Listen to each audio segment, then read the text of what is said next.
জনাব তারেক রহমান সাহেব 1 বছর অধিক বেশি সময়ে 31 পয়েন্ট সংস্কারের প্রস্তাব দিয়েছেন। এবং আপনারা সবাই জানেন 31 পয়েন্ট সংস্কার উনি আবারও জাতীয় সংহতি, জাতীয় ঐক্যের মাধ্যমে 31 পয়েন্ট কিন্তু বিএনপি একা করে নেই। আমাদের এখানে আমাদের যুগপৎ আন্দোলনে যতগুলো দল ছিল সবাইকে নিয়ে আমরা 31 পয়েন্ট করেছি। কিন্তু অর্থাৎ ওই যে সংহতি, জাতীয় ঐক্যের চিন্তা তারেক রহমান সাহেব সবসময় করে আসছে। বিএনপি একা নয়, কারণ বিএনপি একা তো বাংলাদেশ না, বাংলাদেশ তো সবাইকে মিলে। এই চিন্তার জন্য মাধ্যমে উনি বলেছেন আমরা সকলে মিলে সংস্কার প্রস্তাব দেই যাতে জনগণের মধ্যে আস্থা থাকে। এটা বিএনপির একা সংস্কারের বিষয় না, এটা সমস্ত জাতির ঐক্যমত্য একটি চিন্তার প্রতিফলন।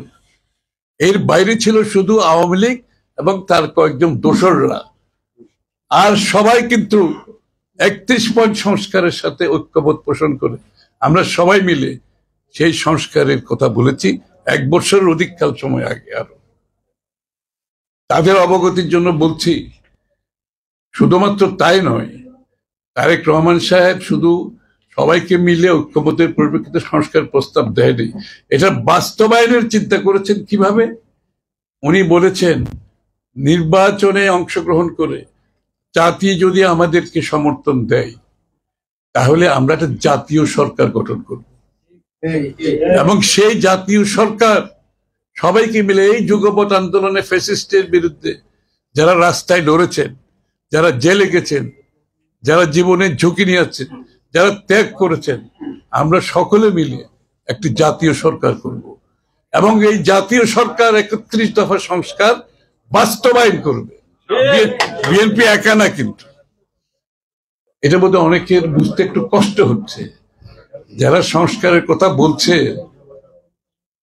আসলে তাদের সংস্কার নিয়ে চিন্তা ভালো, কিন্তু সংস্কারের নিয়ে যদি চিন্তা করতে হয় তাহলে জাতীয় ঐক্যমতের ব্যাপার আছে।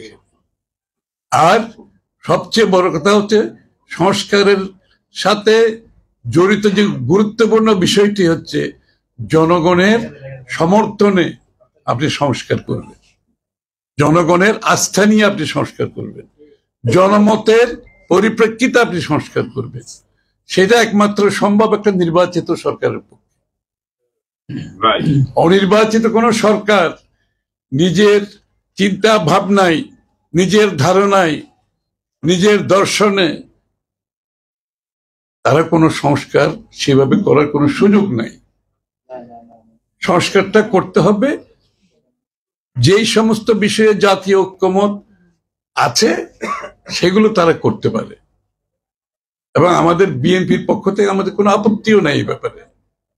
শুধুমাত্র সেই কয়টি সংস্কার, যে সংস্কারের মাধ্যমে আমরা গণতান্ত্রিক অর্ডারে দ্রুত ফিরে যেতে পারি,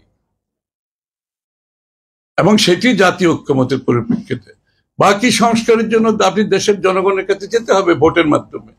প্রত্যেকটি দল জনগণের কাছে যাবে তাদের নিজস্ব প্রস্তাব নিয়ে, জনগণ সিদ্ধান্ত দেবে, পার্লামেন্ট আগামী সংসদ সেই সংস্কারগুলো সংসদে পাশ করবে, কোনো সমস্যা তো নাই। কিন্তু জনগণকে বাইরে রেখে যে বয়ান তৈরি করা হচ্ছে সেই বয়ান জাতির কাছে গ্রহণযোগ্য না। ওই আমরা স্বাধীনতার পরে শেখ মুজিবুর রহমান সাহেব ওনার একটা বয়ান করেছেন, মানে বাংলাদেশ কিভাবে চলবে ওনার একটা বয়ান ছিল না, আবার ওই স্বৈরাচারের একটা বয়ান ছিল, আবার ফ্যাসিস্ট সরকার শেখ হাসিনার আরেকটা বয়ান ছিল যে মানে উন্নয়ন গণতন্ত্রের ঊর্ধ্বে চলে গেছে। মানে উন্নয়ন আর গণতন্ত্র যে হাতে হাত মিলিয়ে চলতে হয় সেটা সে বিশ্বাস করে নেয়।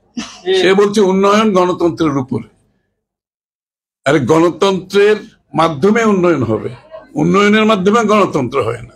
এটা ফ্যাসিস্টরা সবসময় এই স্লোগানটা আপনি ব্যবহার করবেন উন্নয়নের কথা, কিন্তু উন্নয়ন হলে তো ভালো হতো।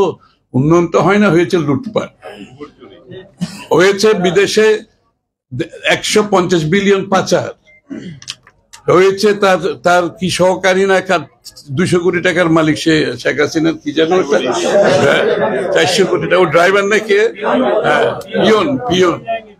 তো সেটা না হয়েছে উন্নয়ন, না হয়েছে গণতন্ত্র। হবে না তো, গণতন্ত্রকে বাদ দিয়ে যে উন্নয়ন করবেন সেই উন্নয়ন হবে লুটপাটের অর্থনীতি, সেই উন্নয়ন হবে পকেটের স্বার্থ হাসিলের বাইরে কেউ যাবে না, এটাই নিয়ম।